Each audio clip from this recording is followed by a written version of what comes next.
శ్రీకృష్ణ పరబ్రహ్మణే నమః. అరుణాయ నమః, అచలాయ నమః, రమణాయ నమః, రామకృష్ణాయ నమః, శ్రీదత్త గురుభ్యో నమః.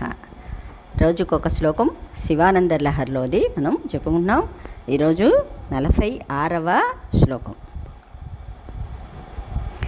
ఆకీర్ణే నఖరాజికాంతి విభవై హృద్య సుధా వైభవై రాధౌ తేపి చ పద్మరాగలలితే హంసవ్రజైరాశ్రితే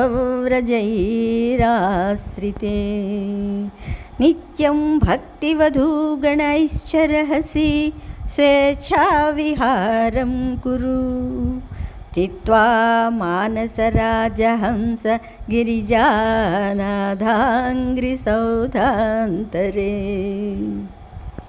ఆకీర్ణే నఖరాజికాంతి విభవై హృద్య సుధా వైభవై రాధౌ తేపి చ పద్మరాగలలితే హంసవ్రజైరాశ్రితే నిత్యం భక్తివధూగణైశ్చరహసి స్వేచ్ఛావిహారం కురు చిత్వా మానసరాజహంస గిరిజానాథాంగ్రిసౌధాంతరే ఆకీర్ణే నఖరాజికాంతి విభవై హృద్య సుధా వైభవై రాధౌ తేపి చ పద్మరాగలలితే హంసవ్రజైరాశ్రితే నిత్యం భక్తివధూగణైశ్చరహసి స్వేచ్ఛావిహారం కురు చిత్వా మానసరాజహంస గిరిజానాథాంగ్రిసౌధాంతరే. ఇక్కడ శంకరులు పరమేశ్వరుని యొక్క పాదాల్ని వర్ణిస్తున్నారు కదా. అదే, హే మానస రాజహంస, ఓ మనస్సను రాజహంసమా, నఖరాజి కాంతి విభవై అంటే గోటి వరుసల యొక్క కాంతి అతిశయములచే. అంటే హంస యొక్క గోళ్ళు ఎలా ఉంటాయండి? చాలా స్వచ్ఛంగా తెల్లగా ఉంటాయి అన్నమాట.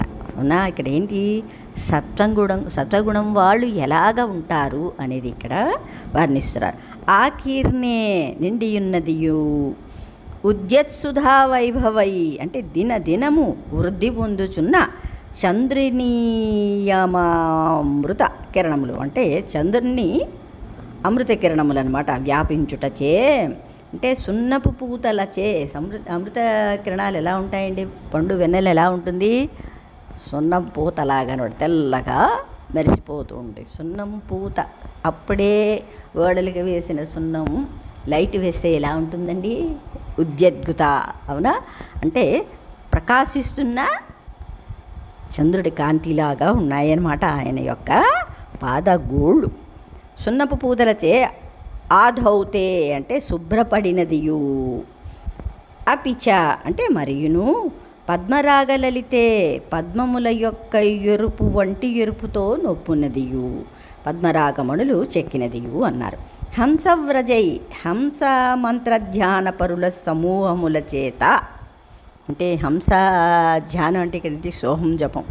సోహం జపం ఎవరు చేస్తారండి? యోగులు కదా. అందుకని ఇక్కడ అందరూ కూడా పరమాత్మ సన్నిధిలో ఎవరు ఎక్కువగా ఉంటారు? యోగులు. పరమాత్మ సన్నిధిలో అంటే మీరు మళ్ళీ ఎక్కడికో వెళ్ళిపోకండి.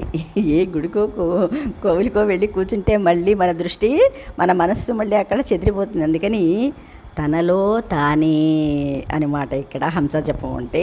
అవునా? యోగులు సమూహముల చేత కదా, హంస గుంపుల చేత ఆశ్రితే సేవింపబడినది నగు గిరిజానాథాంగ్రి సౌధాంతరే అన్నారు. పార్వతీపతి యొక్క పాదమును మేడ లోపల రహస్యమందు భక్తివధూగణై సహా అంటే భక్తి అను భార్యలతో కూడా. అవునా? ఇక్కడ భక్తి ఉంటే కానీ జ్ఞానం కలగదు కదా. జ్ఞానం కలిగితే కానీ పరమేశ్వరుణ్ణి దర్శించలేం. అందుకని ముందు భక్తి అనేక రకాలుగా ఉంటుంది. అందుకని భార్యలతో అన్నారు ఇక్కడ. భక్తి అనేక రకాలుగా ఉంటుంది. కొందరికి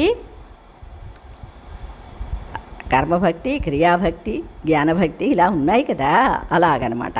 రహస్యం ఎందు అంటే ఇక్కడ రహస్యము అన్నారు. రహస్యం అంటే ఏమిటి? బాహ్యంగా కాదు కదా, ఆంతరికంగా అన్నమాట.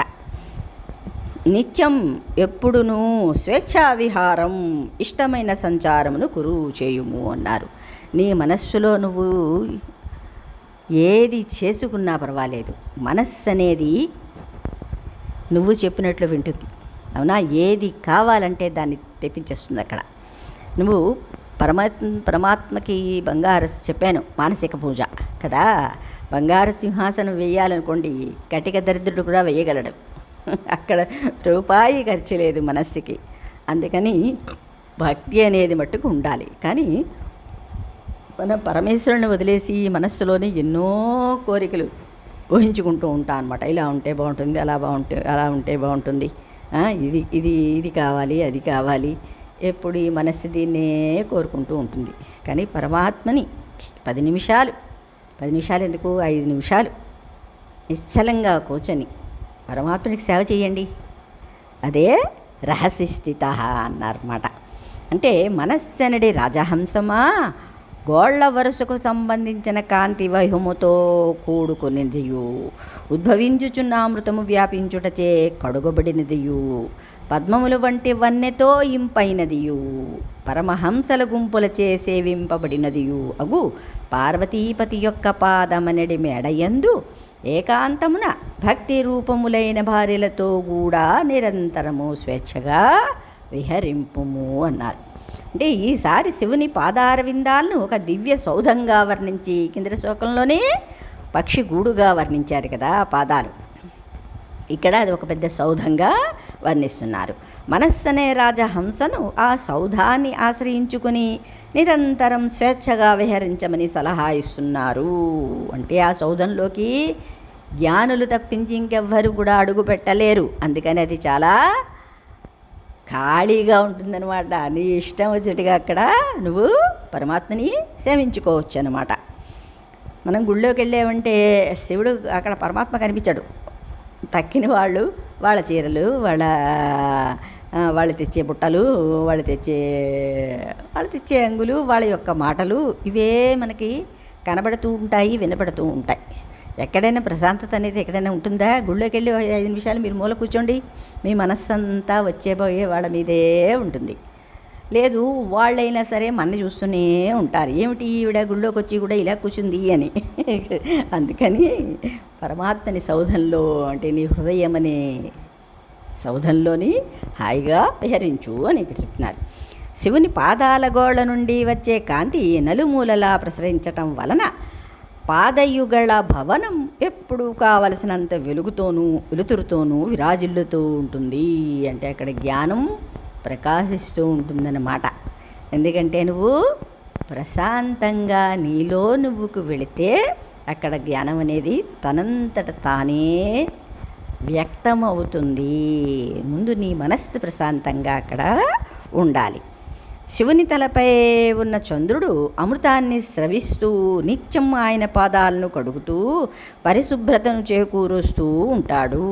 మనం ఒక దాంట్లో చెప్పుకున్నాం, శివుడు చంద్రుడిని ఎందుకు పెట్టుకుంటాడంటే ఆయన యోగి, ఆయన జ్ఞాన ప్రకాశం అన్నమాట. అందుకనే జ్ఞాన ప్రకాశం అది సూర్యుడిలాగా తపింపజేయదు, చల్లదనాన్ని ఇస్తుందన్నమాట. అంటే మనస్సుకి శాంతిని కలిగిస్తుంది జ్ఞానం అన్నమాట. శాంతి అనే ప్రకాశాన్ని కలిగిస్తుంది కాబట్టి చంద్రుడు కదా పరిశుభ్రతను చేకూరుస్తూ ఉంటాడుట. ఆ పాదాలు పద్మాల అందాలను మించిన అందంతో ఉంటాయిట. పరమహంసలు అంటే యుక్త వివేక జ్ఞాన సంపూర్ణంగా కలిగిన వారిని పరమహంసలు అంటారన్నమాట. ఇక్కడ ఏమిటి, ఏది యుక్తము ఏది అయుక్తము అనమాట. అంటే ఏది కావలసినది ఏది అక్కర్లేనిది, అంటే నిత్యానిత్య వస్తు వివేకము అని ఇక్కడ జ్ఞానులకు వచ్చిందనమాట. హంస ఏం చేస్తుంది, నీటిని వదిలేసి పాలని మాత్రమే తాగుతుంది కదా. అందుకని హంసని ఇక్కడ యోగులతోటి చెప్తారన్నమాట. నిత్యం ఆ శివుని పాదాలను సేవిస్తూ ఉంటాయిట. రకరకాల భక్తి పద్ధతులు అనే ఆడు హంసలను కూడా తోడు చేసుకుని అటువంటి శివుని పాదయుగళం అనే దివ్య సౌధాన్ని ఆశ్రయించుకుని ఎందుకు సుఖంగా ఉండకూడదు అని శంకరులు సలహా. ఆ పరమహంసలలో కృష్ణయ్య శంకరులు కూడా ఉన్నారు కదా, అదే భగవత్పాదులు కూడా ఉంటారు కదా అనడానికి అనమాట. అటువంటి వారి సాన్నిధ్యం ఎంతో అదృష్టం ఉంటే కానీ లభించదని గ్రహించి వెంటనే మానసహంసను శివపాదపరం చెయ్యాలి అన్నారు. శ్రీకృష్ణ పరబ్రహ్మణే నమః.